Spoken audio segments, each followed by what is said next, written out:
Please don't forget to like, subscribe, and comment.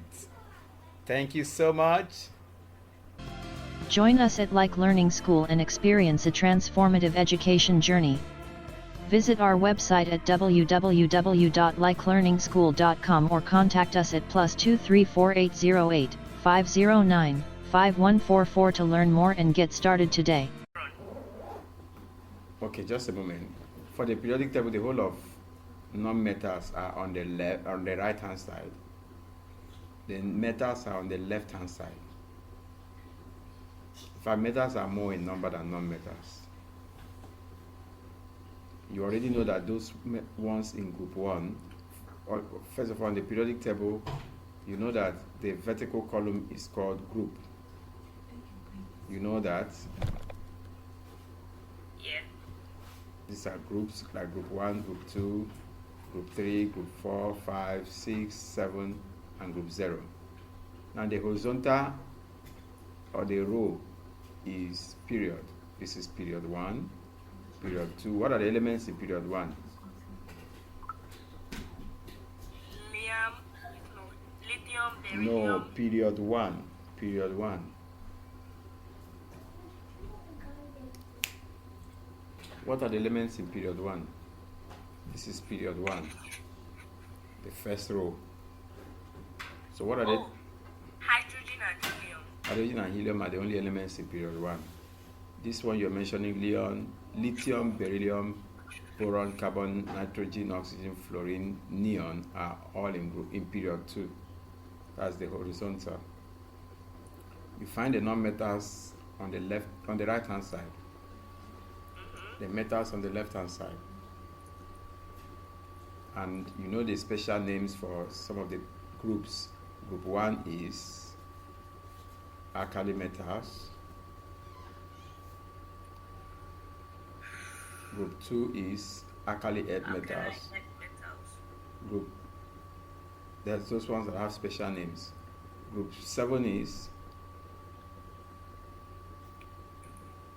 continue, group 7 is Halogens.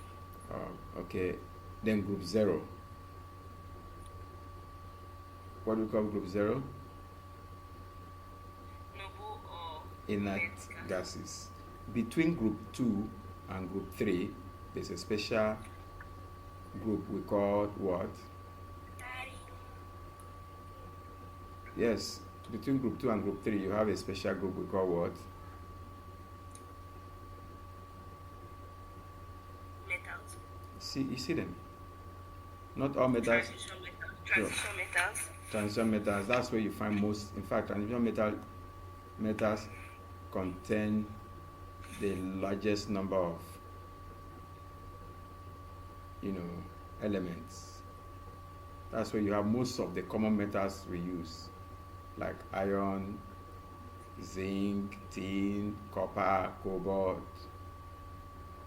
neon, nickel, aluminium, gold. They are all under transition metals. Okay, the group 0 are very unreactive because they have a complete shell. We'll talk about that later. And you already know that the metals are on the left hand side, and as you go towards the left, it gets more reactive.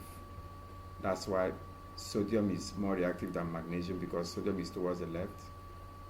That is for metals, represented by the green. Also, if you go down in the group, it becomes more reactive.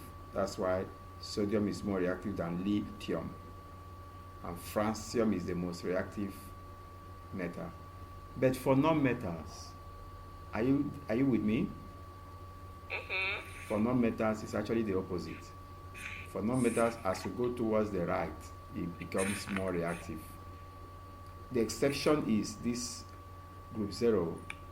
Group 0 is not part of it, because normally group 0 is not even reactive at all. Group 0 does not react, it's inert. It doesn't react. But all other ones will obey the rule. As you go towards the right, it gets more reactive.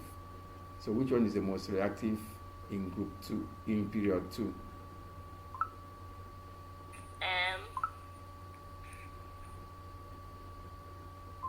had better concentrate. Lithium.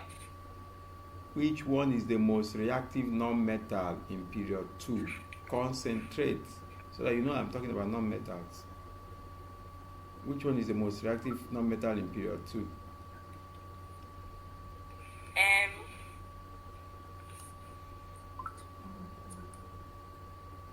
Unreactive non-metal boron.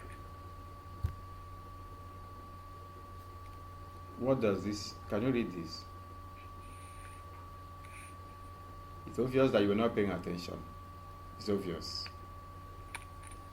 And We're you, not need, actually thinking neon. and you need to pay attention. You need to pay attention. What did I say about this yellow line?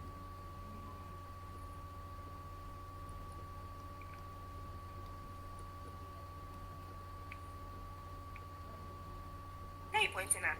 The yellow line, what did I say about it? This yellow arrow. Come in, let me go to the Jamboard. Remove that thing that is covering the, yes, what did I say about this yellow line? Oh, as like it's going this way, it's getting like more reactive. So which one is the most reactive in period 2? Neon. But you didn't also listen when I said all of the ones in group 0 are not part of it because they don't react at all. I told you the group 0 are not included in that. There is an exception. Okay, so whatever elements that one is. So tell me the symbol. F. F stands for fluorine. Okay, what does this yellow line also represent? It tells you as you go up the group, Yes. as you Less go up the group, it also gets more reactive, just like this. As you go up the group, it also gets more reactive. It also gets what?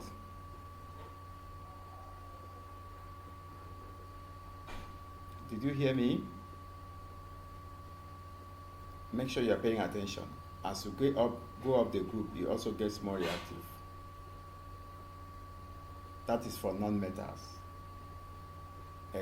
excluding the group 0, because these ones are exceptions. As you go up the group for non-metals, it gets more reactive. Compare it with metals. Metals is when you go down the group, it gets more reactive.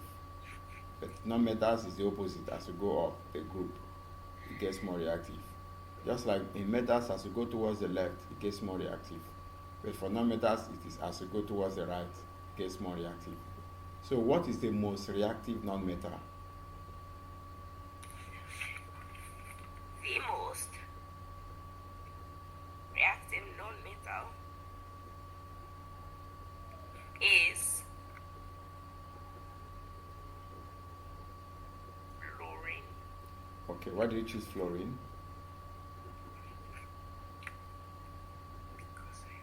Speak up.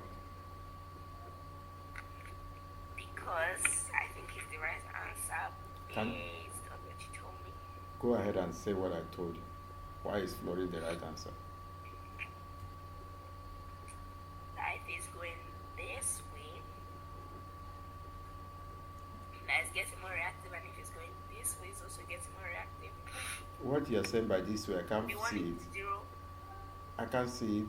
You mean as it's going to the right, it's getting more reactive, and it is also as it's going up, it's getting more reactive. So F is the one that shows, because as you're going to the right, F is at the extreme, excluding these group 0 ones. Also, as you're going to up, F is the most reactive. Okay. These ones we normally call them metalloids. All these ones call them metalloids, or you find some of them as semiconductors, like germanium, silicon. Germanium and silicon as semiconductors. Okay. Why do we classify certain metals as belonging to a certain group, like group 1 or group 2 or group 3 or group 4 as the case may be, or group 0 or 6 or 7? And why do we classify certain metals as belonging to the same period, like period 1, period 2, period 3, and so on? So that's what we need to find out. Okay? Okay. So let's go to page 1.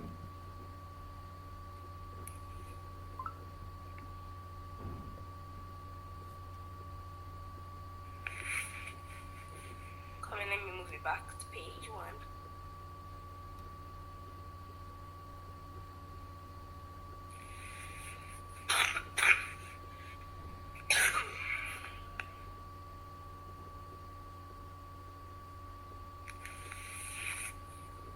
You're on page 1. Yeah. Now, all these numbers you see are what we call the atomic numbers. Like their positions in the periodic table. For instance, what's the atomic number of lithium? As you can see what I'm circling. What's the atomic number of lithium?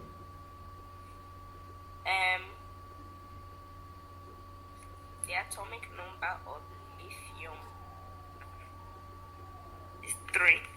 Good, the atomic number of lithium is 3. What it means is lithium has 3 electrons and also 3 protons. In fact, by the time we talk more about that, you will notice that atomic number is also called proton number. So 3 means it has 3 protons. And if it has 3 protons, if it is neutrally charged, it also has 3 electrons. 3 protons, 3 electrons. What's the atomic number of oxygen?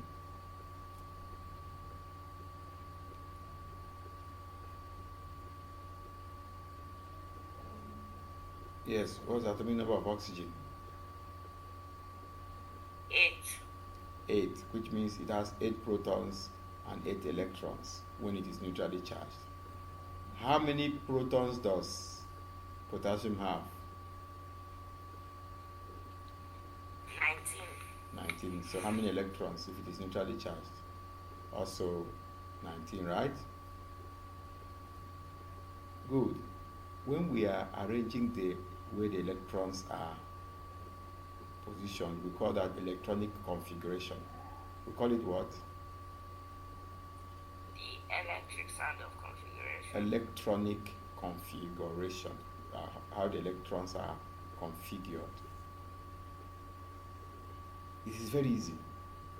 The first shell, because they are arranged in shells.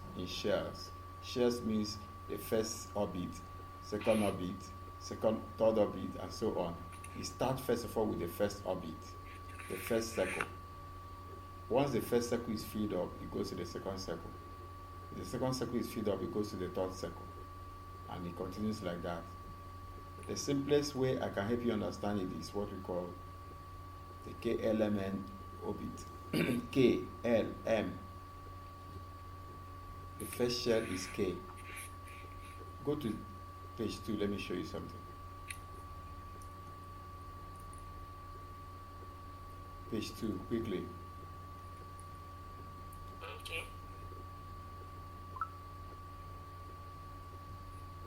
Are you on page 2? Yeah. Now, before you go to that page 2, probably go back to page 1 and tell me how many electrons magnesium has. Magnesium has how many electrons? Go to page 1 and confirm how many electrons magnesium has. Go to page 1 and confirm how many electrons magnesium has. Go to page 1 so that you can... Magnesium. What did you say? Go to page 1. You will know how many electrons magnesium has. 12. Magnesium has 12 electrons. So you come to page 2 and I'll tell you how those electrons are arranged in a magnesium atom. Are you on page 2 now? Yeah. Now this is a magnesium atom that has 12 electrons. The first circle, which we call the first shell, takes a maximum of 2. Maximum of 2. Maximum of what? 2. The first shell always takes a maximum of 2. Once it exceeds 2, the rest will go to the second shell. The second shell takes a maximum of 8. Once it exceeds 8, the rest electrons will go to the next shell. So you start first of all by filling up the first shell. Are you listening to me? Yeah. I said the first shell takes a maximum of what? 2. So the first shell Electrons. has taken 2. Remember, magnesium has 12 electrons. The first shell takes 2. There will still be more electrons. The second shell takes a maximum of 8. And you see 2 will still be remaining. The other 2 will be on the third shell, which is the outermost shell. Which is the what? Outermost shell. So in writing the electronic configuration of magnesium, Mg, magnesium is actually Mg, Mg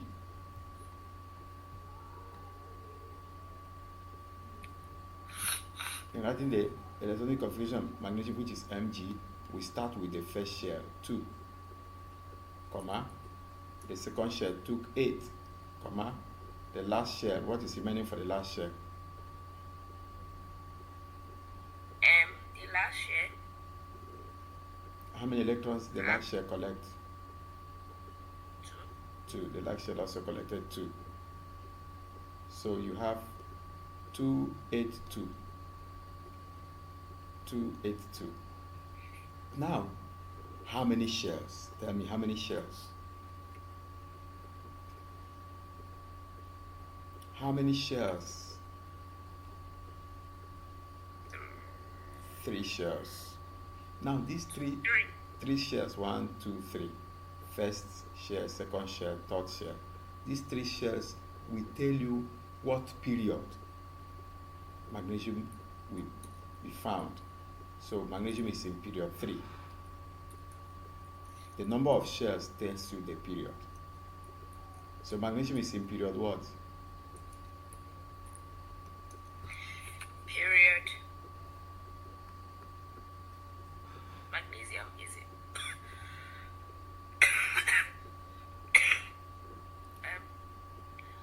magnesium is in period 3 Period 3. Why is it in period 3?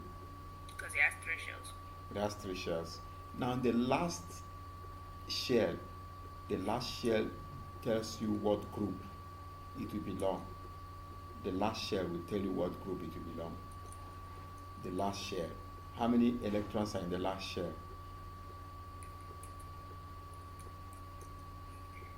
How many electrons? 2. So magnesium must be in group 2. In fact, the number of electrons in the last shell, we call that valence electrons. Valence electrons. Valence electrons. So in the outermost shell, read what I wrote here. Read what I wrote here. See what I'm circling and read it quickly. Actually, start from this side. In the outermost shell, which No, are called start from this. valence Start from this side. electrons. Start from this side. Magnesium fact- has 12 electrons. Good. Yes. Magnesium has 12 electrons. 3 shells equals period 3 and 2 electrons in the outermost shell, which are called valence electrons. So those ones in the outermost shell are called valence electrons. So magnesium is in what group? So magnesium is in group 2.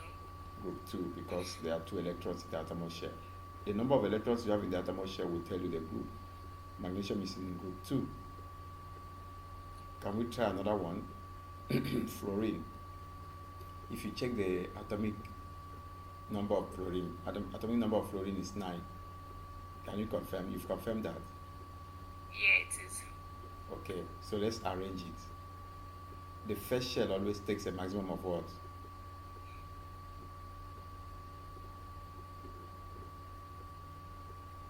The first shell takes a maximum of what? 2. 2. So 2/5 of the first shell. The remaining electrons will be on the second shell. So how many electrons will be on the second shell? Shell 2.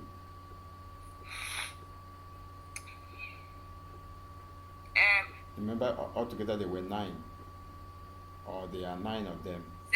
7. So 7 will be on the outermost shell.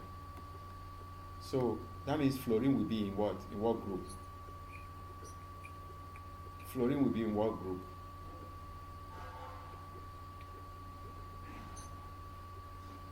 Fluorine would be in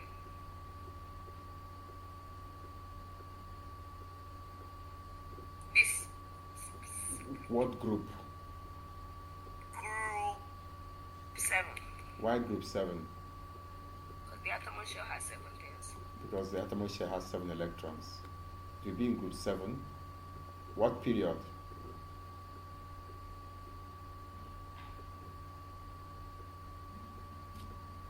What period is fluorine? Period 2. Why period 2? It has 2 shells. Because it has 2 shells. Okay. So, what is the special name for fluorine if it is in group 7? Toothpaste. What's the special name for fluorine if it is in group 7? There's a special name we call elements in group 7. Toothpaste. Oh, wait, no, halogens. Halogens, correct. Fluorine is a halogen. Now, what's the special name for magnesium? By the way, what group is magnesium?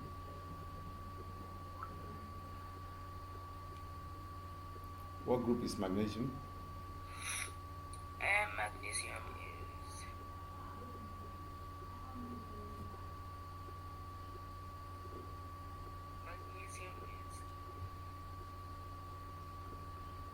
It's even here. Why do you have to look for another place? Magnesium is in group what? Oh, it's in group 1. What did he say? In group 2. Why did he say it's in group 2? Because it has 2 things on the atomic shell. 2 valence electrons. So if it's in group 2, what's the special name for magnesium? Or what is the special name for the group that magnesium belongs?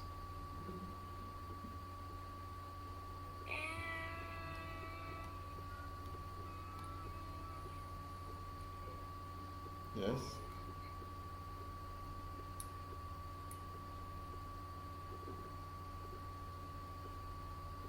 What's the special name for the group magnesium belongs to?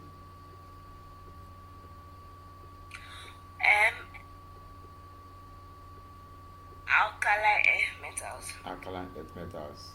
Okay, I want to show you something that, for all these ones we talked about, magnesium and fluorine, their outermost shell is not complete. Look at the magnesium. Is the outermost shell complete? Is it complete? Tell me, for the magnesium, is the outermost shell complete? Did you hear me? Is the outermost shell for this magnesium complete?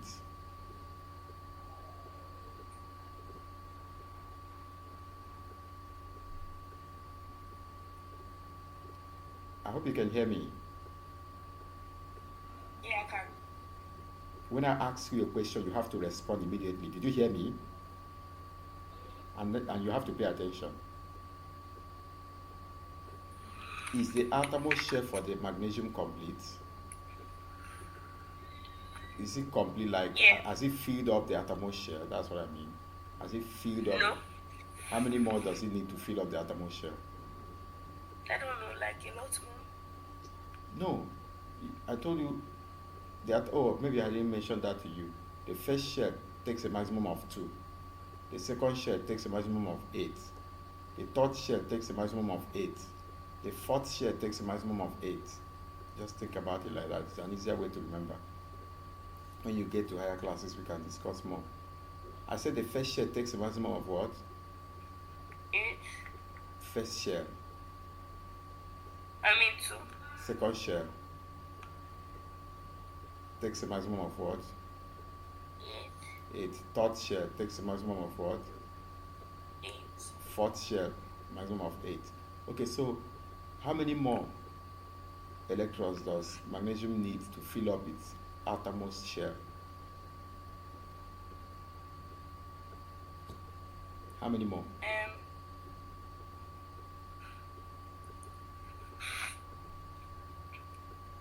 8. Ah, We know 6 more, but take 8 to fill it up. it needs 6 more to fill it up because it already has 2. Which is easier? Throw away the 2 or get 6 more? Which is easier? Like to throw away the 2 it has, because elements always want to have a full shell. It's either they throw away the one that is disturbing them and make sure that the one inside is full, or they collect some more to fill it up. Which one is easier to do? Collect 6 more, or just throw away the 2 and make sure that the second shell inside is full? Which is easier? Tell me, is it easier for you to Collect 6 more. collect 6 more? Okay, let me ask you, which is easier? Make 6 million naira or spend 6 million naira? Which is easier? Or let me even put it this way, which is easier? Make 6 million naira. Make 6 million naira means you collect 6 million naira, or you spend 2 million naira. Which is easier? Or let's say 2 million. Collecting 6 million naira. Oh, you are really right. To go and make it in business, you think it's so easy to make, say, 6 million pounds? They said they were going to give it to me for like free. No, it's not. I didn't say free. So which is easier? You did some business and you were able to make 6 million pounds. That's I'd like, rather spend 2 million. so you rather spend 2 million. That's the easier thing for it to do. It will rather spend the 2 million. That's the remaining 2. Throw it away. That's spend it. It will lose it. It will lose it. I want to tell you that whenever it loses electrons, whenever it does what? It loses electrons. It becomes positively charged. You are hearing some terms that you get to understand later. When you throw away an electron, you become positive. But when you collect electrons, you become negative. It's like saying electron is a bad thing. When it comes to you, it makes you negative. But when you throw it away, it makes you positive. You can imagine. It's a bad attitude. Just for an illustration. You know, if somebody has a bad attitude, if you give up that bad attitude, you become a positive person, is it not? Yeah. If you start learning a bad attitude, you become a negative person. So imagine that electrons are bad. Electrons represent a bad attitude. Electrons represent what? Bad attitude. If you give up electrons, throw them away, what does it make you? Have a positive attitude or a negative attitude? Positive attitude. So, correct. If you lose electrons, you become positive. But if you collect electrons, you become negative. So, magnesium will throw away electrons. When it throws away the electrons, these 2 electrons, it will become positive or negative?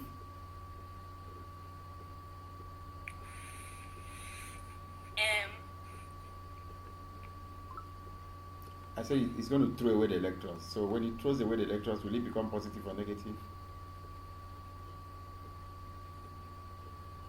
Positive. It will become positively charged. In fact, elements that throw away the electrons become positively charged, and they are usually metals. Metals are the ones that usually throw away some electrons to become positively charged. Take note of what I just said. Metals usually throw away electrons to become positively charged. Metals throw away electrons and have a positive attitude because they throw away electrons. Makes sense. Okay, let's look at fluorine, for instance. See the example for fluorine. Let's check it out. How many electrons does it have in its outermost shell? We'll soon round it up. How many electrons does it have in its outermost shell for fluorine? 7. 7. So, which is easier, or which one do you think it will prefer to do? Throw away all the 7, or just get one more to fill it up? Yes, Once it collects one more, it fills it up. It needs to be 8. But it is 1, 2, 3, 4, 5, 6, 7. So you can just get one more to fill it up.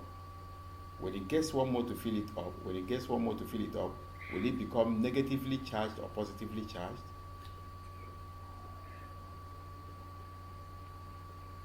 When it gets one more to fill it up, will it become negative or positive? Negative. It will become negative. So fluorine will become negative when it gets one more electron.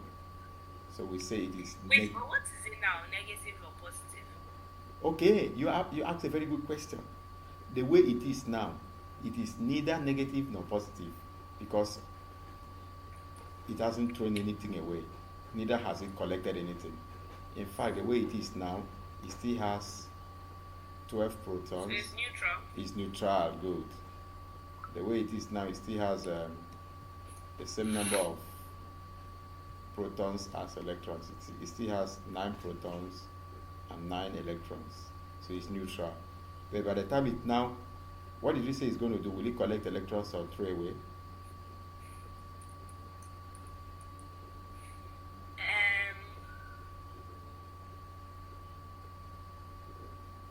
That's for fluorine. What did you say it will do? Will it collect or throw away? Collect. It will collect how many electrons? 1. Now once it collects 1 electron, it becomes negatively charged by 1. That's minus 1. Minus 1. So when we are writing it, we write fluorine minus 1 or 1 minus to show that it has collected 1 electron. Okay, let's go to magnesium so that you see how that plays out. See magnesium. Tell me again, is it going to throw away electrons or collect? That's magnesium. Will magnesium throw away electrons or will it collect? It will throw away electrons. Throw away. Yeah. It will throw away how many electrons? 2. But before it's going to throw away electrons, it is neutrally charged because it still has 12 protons and 12 electrons. Now, by the time it throws away 2 electrons. It throws away 2 electrons. It throws away 2 electrons. What charge will it have? Tell me, when it throws away 2 electrons, what charge will it have?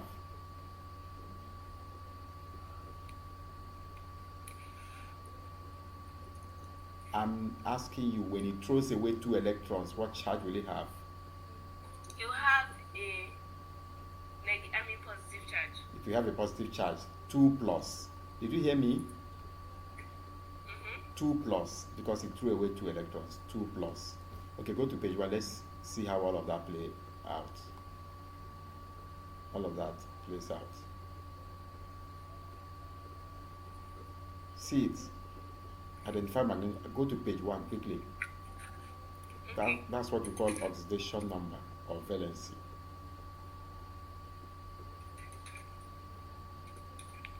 You're on page 1.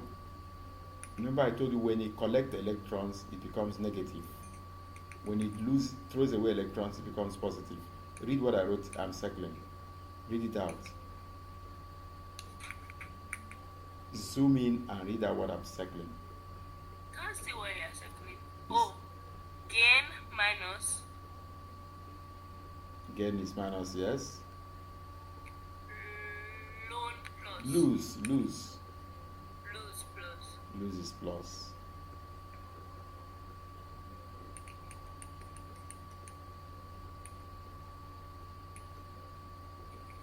Gain is minus, lose is plus. That's positively charged or negatively charged, the case may be. So look at magnesium. What did we say? Okay, you can even see it. See the electronic configuration. Because, please pay attention, magnesium is 12. You know the first shell takes 2. The second shell takes 8. That's 2 plus 8, that's 10. The remaining 2 will be on the outermost shell. Okay, I want you to give me the one for argon so that you will observe something. Argon, what's the atomic number of argon? Very quickly. 18. So let's write the electronic configuration. The first shell takes what? 2.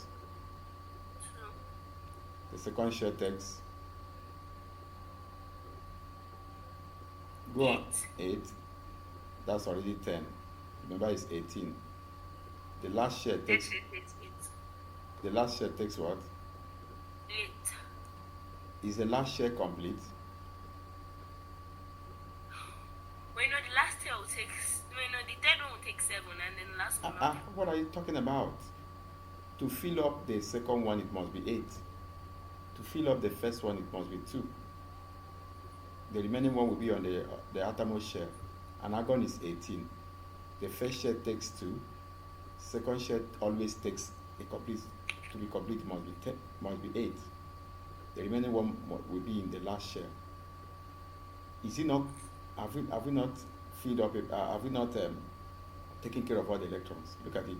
Argon. 288. Do you understand? Give me the electronic configuration of neon because I want you to see something. 2 and 8. 2 and 8. Okay. Because if the atomic number is 10. The first shell collects 2, the next shell collects 8. Now check, is the outermost shell complete for neon? Is this outermost shell, is it filled up for neon? Good. Check any other element that has its outermost shell filled up among all these ones. Which other?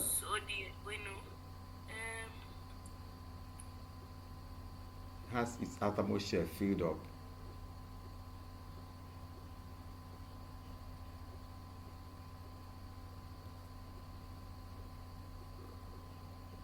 Yes, which other? Argon. Good. Argon has its outermost shell filled up. There's still another one among these first 20 elements. There's still another one. You can go up and check. There's still another one that has its outermost shell. You mentioned neon. Helium. Good. Why did you say helium? Because it has only one shell and it has filled up that shell, which is 2. So all these ones that have their outermost shell filled up, like helium, like neon, like argon, if we had continued, you would have seen other elements like xenon, krypton. All the outermost shells will be filled up. They are under group 0. You now remember why I told you something about group 0? Go back to that periodic table on page 5. Go back to that periodic table on page 5. Quickly, page 5, good. Because all of them have the outermost shell filled up, they belong to the same group. And what's the name of that group they belong to?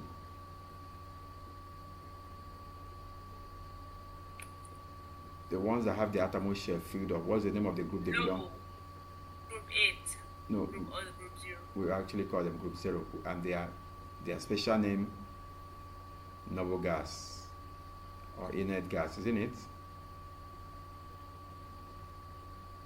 Noble gas or inert gas.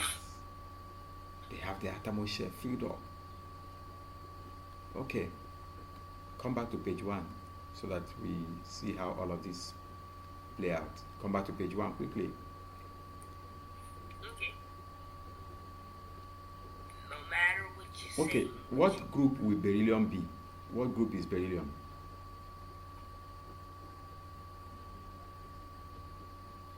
Group helium. Beryllium. Beryllium. I didn't say helium. Beryllium. Be. Group 2. Group 2 because its outermost shell has 2 electrons. What group is boron?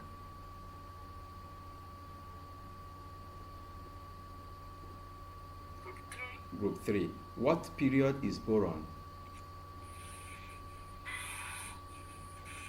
What period is boron? Period 3. Eh? Period tells you the number of shells. How many shells does it have? 5. Oh my goodness, it has only 2 shells, the first shell and the second shell. I didn't say how many electrons, I said how many shells. You know, the first shell is what feed up the 2. The second shell is what collects 3. Okay, say that again. How many period is boron?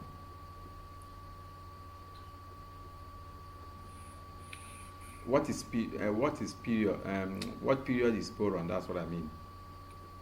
What period is boron? Say Boron is period 2. period 2. Why period 2? Because it has only 2 shells.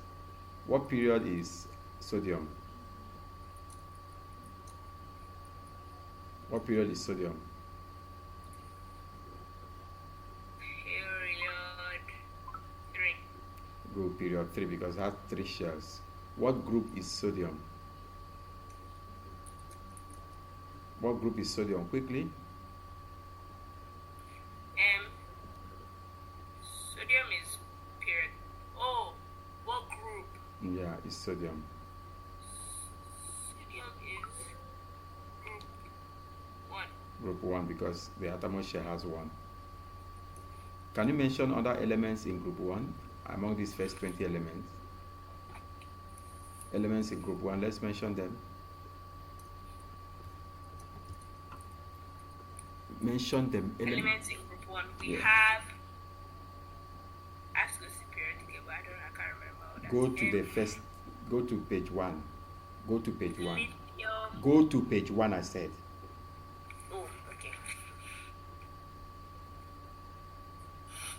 So among these first 20 elements, mention the elements in period in group 1. Hydrogen. Hydrogen is not part because it is a special one. So apart from hydrogen, mention all the elements in group 1. We don't include hydrogen in group 1 for a special reason, because it's not even a metal. Lithium. We have lithium, Sodium. we have sodium, Potassium. we have potassium. All of them are having 1 in the outermost shell. It means they're in group 1. What is their special name? What's their special name? What is their special name? Their special name is Those ones in group 1, what's their special name? alkali metals. Alkali metals. The ones in group 2, alkali earth metals. Okay. Give me an example of any element in What? any element in group 7 here. At least 2 examples of elements in group 7. Fluorine. We have fluorine Chlorine. and chlorine. What's their special name?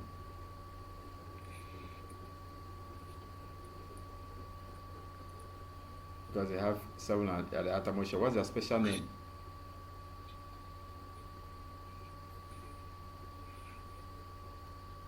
What's their special name? Quickly.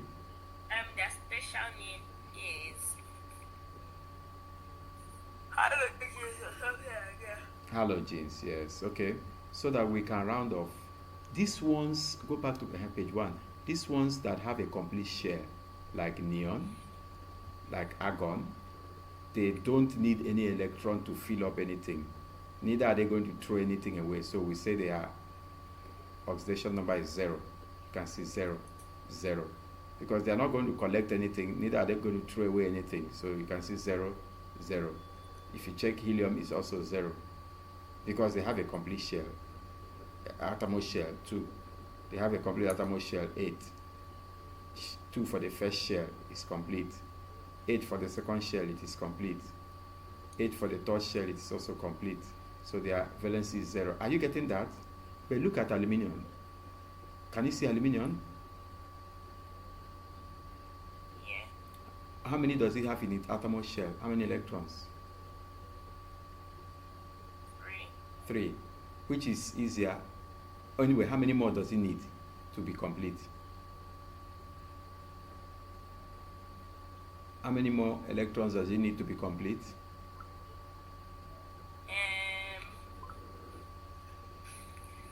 I'm gonna 5. So it's going to collect 5 electrons, or it will throw away the 3, so that it will just know that the second shell is complete. So which one will it do? Will it collect 5 electrons, or it will just throw away the 3? Which one will be easier for it to do? Tell me very quickly. Will it collect 5 electrons, or it will just throw away the 3? You could throw away the 3 to be easier. It will be easier for it to throw away the 3. And when it throws away, will it be negative or will it be positive when it loses electrons, throws away electrons? Will it be positive or will it be negative? It would be Say that again.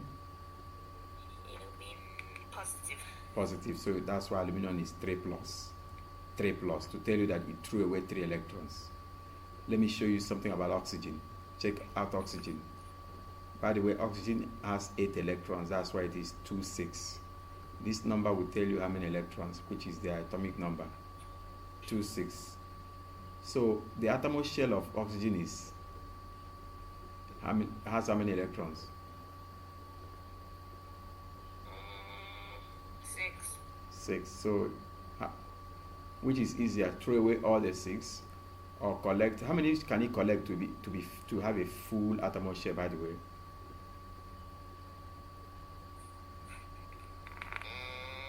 8. How many can it collect to have a full outermost shell? It's already 6. I said 8. You didn't hear me. How many should it collect more? How many more should it collect to have a full outermost shell?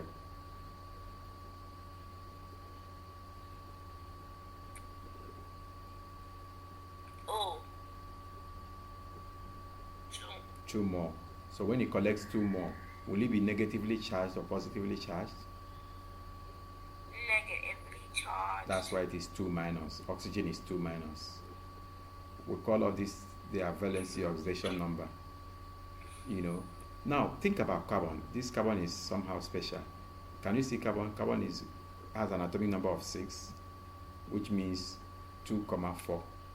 Okay, tell me for carbon, how many more does it need to have a complete outermost shell? Very quickly. 4. 4. Which is easier? But it's equal, so like, should we throw away or keep? I like that. Should it throw away or keep? Which is easier? Spend 4 million or make a profit of 4 million? Which is easier to do? Make a profit. No. You think it's that easy? You have to work very hard to make a profit of 4 million. So you can blow 4 million, call your friends, have a party, or go for a yash, and spend the 4 million in 2 minutes. Even in 1 hour, you've spent 4 million pounds. Take them to a very expensive hotel and blow the money. So, like you said, when it has equal to throw or get, it will easily throw away. It will easily do what? Throw away. So it's going to throw away 4. That's why carbon is 4 plus. All those ones that have like that, look at silicon. Silicon will also be what? It will also throw away 4 and you become 4 plus. I think that's clear. So that tells you how we come about their period, the number of shells, group, the number of the electrons in the outermost shell, their valency or oxidation number, which tells you what they throw away or what they collect. In fact, in summary, all the elements that throw away are metals. Well, they are mostly metals that throw away. The ones that collect are usually non-metals. Non-metals we collect, metals we throw away. Please take note of what I just said.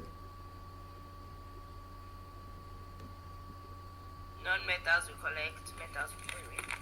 Yes.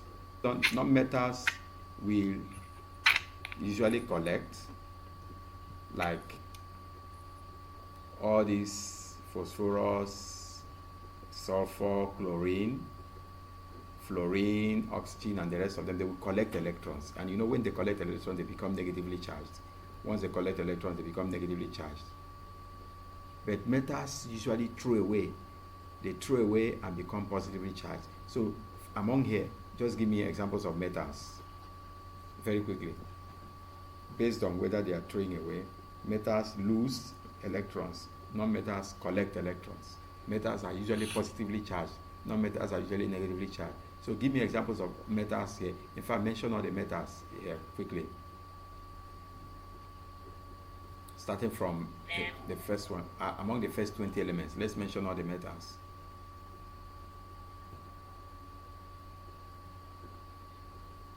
Very quickly, can you be fast about it?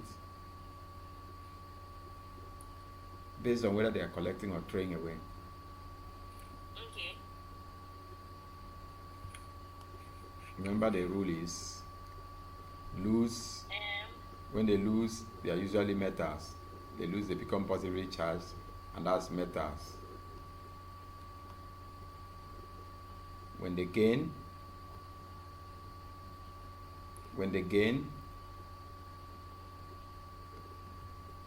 they become negatively charged, and that's non-metal. Boron. So give me examples of metals here. Let's start from the beginning. Oxygen. No, let's metals. Oh, I thought we were doing no metals. Let's do metals first. Start from the beginning, from among the first 20 elements. Let's go. Lithium, because it is +1. I'm happy that you avoided hydrogen, because hydrogen is a very funny one. Even though it's +1, it is not a metal. So lithium, beryllium, because it's plus. Boron is plus. Are you going to mention carbon?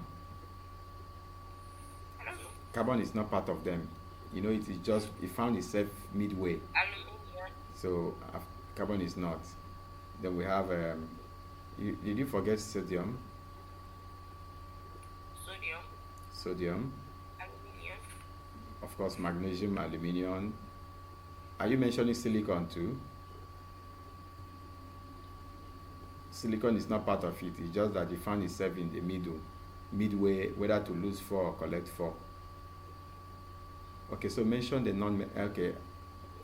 You have other metals like potassium and calcium. Calcium. Yeah, let's mention the non-metals, the ones that are collecting electrons and becoming negatively charged. Nitrogen. Let's start from the beginning. All the non-metals. Start from the very beginning. Quickly. Helium. In fact, include hydrogen. Hydrogen is a non-metal. Hydrogen, helium, even helium. All the noble gases are non-metals. Okay, hydrogen. Nitrogen, oxygen. We have, include carbon. Carbon is also a non-metal. Carbon. Then nitrogen, oxygen, because they are all negatively charged. Neon. Fluorine. Phosphorus. Neon. Chlorine. Okay. Argon. Yeah, that's it. Phosphorus, sulfur, chlorine, argon. They are all non-metals. They lose electrons. They gain electrons and become negatively charged. All right, I think that's cool. Please don't forget to like, subscribe, and comment. Thank you so much. Welcome to Like Learning School, your premier online education platform. At Like Learning School, we are dedicated to helping students and learners unlock their full potential, providing them with the foundation, support, and guidance they need for academic excellence. Our platform caters to 2 main target audiences. Firstly, we work with school children of all ages, offering academic follow-up and accountability partnerships. Our seasoned tutors provide personalized attention to ensure students stay on track and reach their goals. Secondly, we support students and learners who are preparing for internal, external, entrance, or professional examinations. We offer comprehensive and well-structured support to help them achieve outstanding performance in their exams. Our robust virtual courses are designed to keep students engaged and motivated. With interactive videos showcasing our teaching sessions, students actively participate in the learning process, making education enjoyable and effective. But that's not all. We believe in personalized education. Our students have access to personalized tutorial sessions, whether online, physical, or hybrid, tailored to their unique learning needs. Join us at Like Learning School and experience a transformative education journey. Visit our website at www.likelearningschool.com or contact us at +234 808 509 5144 to learn more and get started today.